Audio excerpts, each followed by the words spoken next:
Ibu, Bapak, Saudari, Saudara, rekan-rekan muda, dan adik-adik sekalian yang terkasih dimanapun kalian berada, bertemu kembali dengan saya Romo Tino SSCC di dalam catatan peziarah.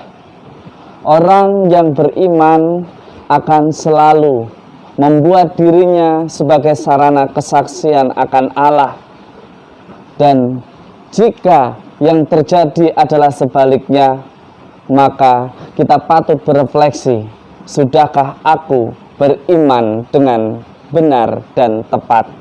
Sebelum kita mendengarkan permenungan dari catatan peziarah, marilah kita membuat tanda kemenangan Kristus. Dalam nama Bapa dan Putera dan Roh Kudus. Amin.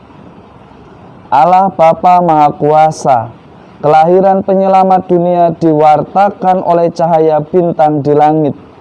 Semoga kami semakin mengenal dan mengasihi Dia, yaitu Yesus Kristus Putra-Mu, sehingga hidup kami benar-benar hanya terarah kepadamu. Ajarilah kami untuk belajar selalu pada setia dengan apa yang kami imani, dengan apa yang kami lakukan. Jadikanlah kami anak-anak-Mu yang menjadi pembawa terang. Ibu, Bapak, Saudari, Saudara, rekan-rekan muda, dan adik-adik sekalian yang terkasih di dalam Yesus Kristus, kesaksian tentang Allah yang dikatakan di dalam surat pertama Rasul Yohanes, kita diingatkan, barang siapa tidak percaya kepada Allah, ia membuat Allah menjadi pendusta, karena orang itu tidak percaya akan kesaksian yang diberikan Allah melalui anaknya. Seringkali kita merasa diri bahwa kita adalah saksi dari Allah, tetapi tingkah laku kita, perbuatan kita justru mencerminkan yang sebaliknya. Ini menjadi pertanyaan refleksi bagi kita. Pantaskah kita disebut sebagai orang beriman ketika kita tidak mampu melakukan sesuatu yang dikehendaki sebagaimana anak-anak Allah mestinya harus bertindak? Jangan mengatakan kita manusia lemah, maka semacam pengecualian kita boleh bersalah. Tidak.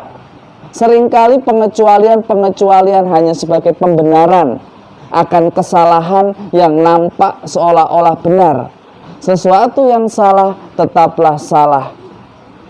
Di dalam beriman berarti kita berani.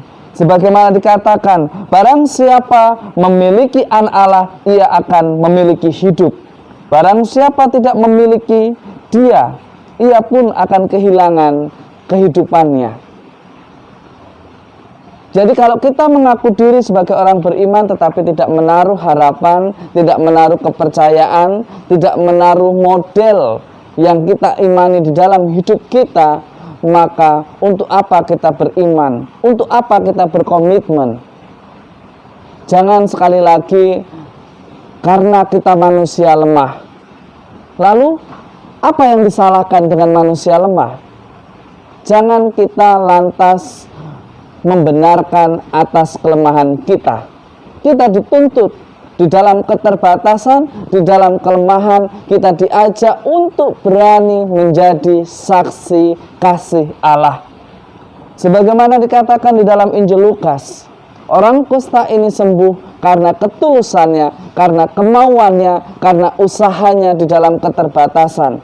Ia tidak menghujat Allah, ia tidak melakukan sesuatu yang dilarang di dalam ajaran, dan ia pun menunjukkan kasih yang begitu tulus.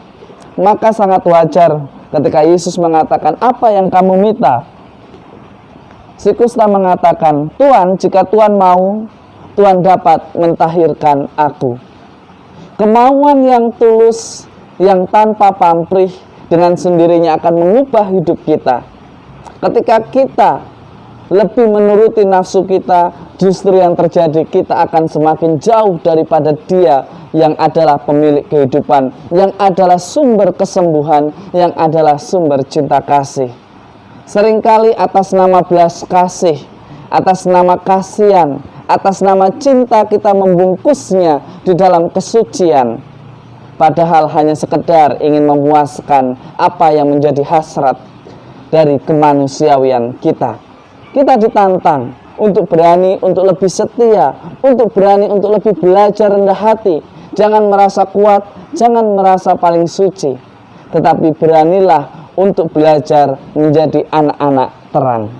Semoga berkat Tuhan selalu melindungi dan memberkati kita, dalam nama Bapa dan Putera dan Roh Kudus. Amin.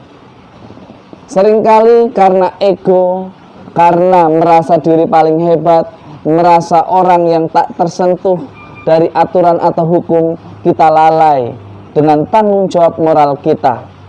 Mari kita belajar sebagai orang beriman menghidupi apa yang kita imani, bukan dengan rangkaian kata, tetapi dengan rangkaian kegiatan, aktivitas, dan tindakan nyata yang memberikan makna di dalam persiaran hidup kita.